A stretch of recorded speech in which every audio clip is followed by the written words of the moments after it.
And today's word is no. It will also be joined by the words no, no, and no. Doctor Who, my old show. The show I started watching back when it was on public television.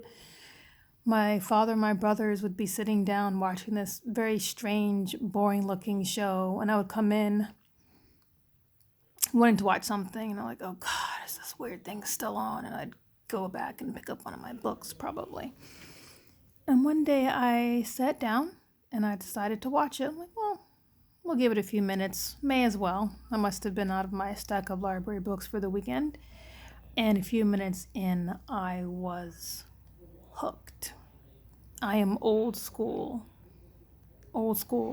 into Doctor Who. So I've been somewhat displeased by the recent turn of events. So let's talk about the last episode, the one where the Doctor is revealed to have been originally a black woman, although a Gallifreyan wouldn't be a black woman. She'd just be a kind of bronzy, chocolatey Gallifreyan, but I digress. I don't care for the way they revealed her.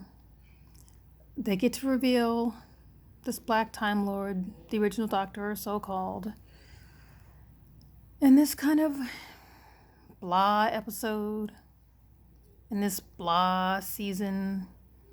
The writing was just kind of eh. The only good parts were the things that made me remember earlier seasons, right?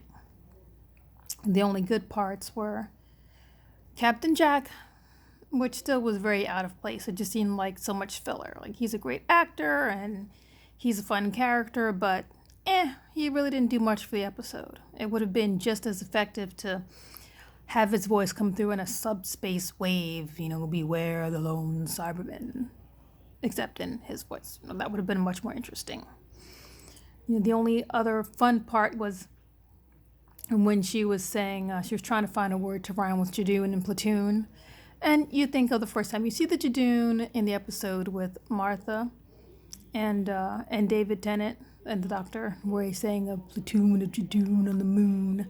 So when she's like, a platoon of Jadoon in that lagoon, that was kind of funny. But I imagine it's kind of like looking at a picture of, you and your ex-boyfriend when you're happy before he did, some mean junky thing and broke your heart, right? It's more than bittersweet, A little more bitter, a little less sweet.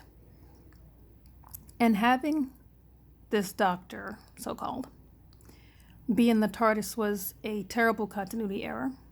When I first saw it, I thought, I don't think that's right. I don't think the first Doctor would have had her TARDIS looking like a police box.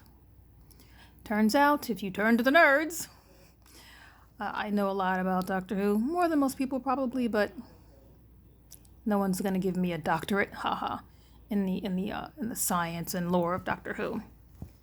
So I did find out my initial feeling was right. Yes, indeed, it's a continuity problem for it to have been a police box, so I wasn't happy about that.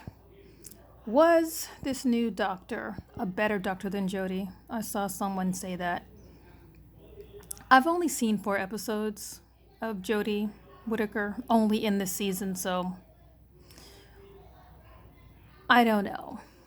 I will say this actress did do a good job with the little bit she was given at being by turns arrogant and dismissive and caring, and then having a little of that, Doctor Who pep in your step, joie de vivre. The horn snapping was really, I don't want to say mean, there's some other word for it, but it's an older Doctor. Maybe she was less mellow and culturally sensitive, assuming she would have been a she first. Perhaps her recommendations were less mellow. I started out really with Tom Baker. I've only seen, I think, one or two episodes of the original Doctor, and then maybe 1 or 2 with the guy whose name I forget.